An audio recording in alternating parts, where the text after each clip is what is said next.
De sidra se habla y mucho en pleno centro de Madrid. Expresamente a tomarme una sidra, un granizado de sidra que está genial, os lo recomiendo. A mí me gusta mucho, desde luego. ¿Va a repetir usted? Claro. Los productos asturianos han sido algunos de los más solicitados en el mercado gastronómico urbano de la capital.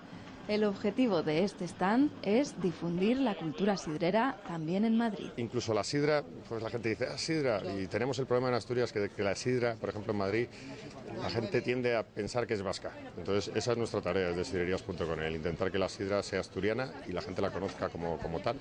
Fabada, quesos, embutidos y arroz con leche de Cabranes comparten protagonismo con los productos derivados de la sidra de manzana para promover su reconocimiento en el sector alimentario. En la última edición de este mercado gastronómico urbano se repartieron más de 1.500 litros de sidra asturiana, una cifra que se va a superar con creces este año. En Madrid, Jara Rupérez, TPA Noticias.